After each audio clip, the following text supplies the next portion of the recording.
Okay, we're just going to look at the reverse chain rule. Now, if you look on the formula sheet, this is what it actually looks like. Now, when you integrate that then, if something is in that form of the function to a power and then times its derivative, then you add 1 to the indice and divide by it and plus c.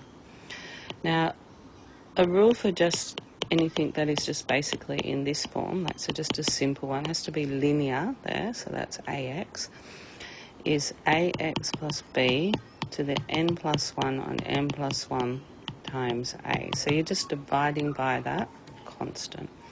So I'm going to go through using both ways, like if you're, but this is the way, this is the preferred way and the way that you should probably be using the formula sheet.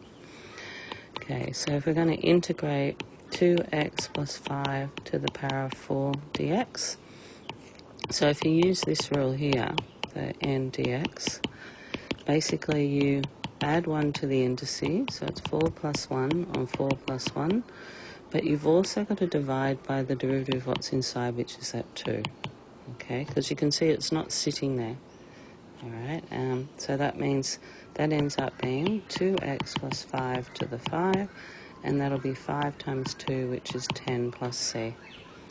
If you were thinking it in this form here, which is the way that you're more advanced way of thinking, and probably a good way of thinking it, because it'll lead to higher order integration. So looking at this here, the f of x is just equal to the 2x plus 5, f dash x is equal to 2. So technically there really should be a 2 there, and because there's not a 2 there, then we divide by it.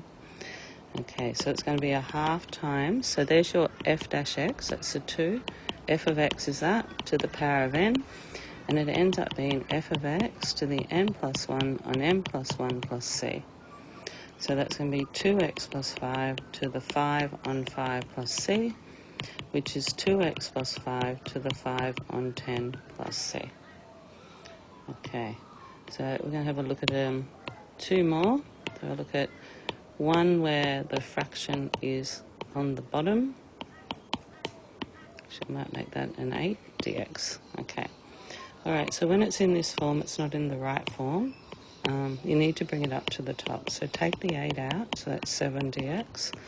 So it's 8, 3x plus 4 to the minus 7 dx. So it's 8, 3x plus 4.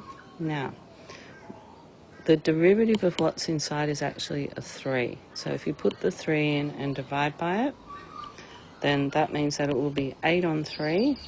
Now, the rule for this, if it's f dash x, f of x to the power of n dx, will be f of x to the n plus 1 on n plus 1 plus c. You just need your f dash x there. So add 1 to the indice, minus 7 plus 1. Be careful there that you make sure you know how to add minus 7 plus 1. It goes to minus 6, okay? Don't be trapped into making it like an 8 or something. So you get 8 on 3, 3x plus 4 to the minus 6 on minus 6. So that's going to be 8, that's 4 and 3. I better cancel that. That'll be 4 minus 9. And then on the bottom, 3x plus 4 to the power of 6 plus your c. And now one with a root, so 7 over the 5th root of 4x minus 2 dx to the 3. Okay, so you bring it up to the top. So the 7 can come out and make it 4x minus 2. At the door is on the floor. What's on top stays on top, and because I've brought it up to the top, it is negative. So now we're set to go. So the derivative of what's inside is actually 4. So that's why you're going to have to divide by the 4, and you just go 4x minus 2 to the minus 3 on 5 plus 1, minus 3 on 5 plus 1. Okay. If you just did it the quick way using that other formula, it's really doing the same thing. You just go minus 3 on 4 plus 5 plus 1, minus 3 on 5 plus 1, and then you've also got to divide by the 4. Okay, so let's figure that out. So it's 7 on 4 times minus 3 on 5 plus 1 is 2 on 5. and this is 4x minus 2 to the 2 on 5 plus c.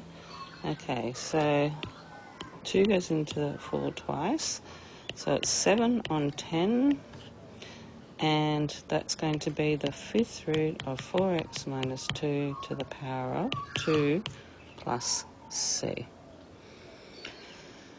Okay.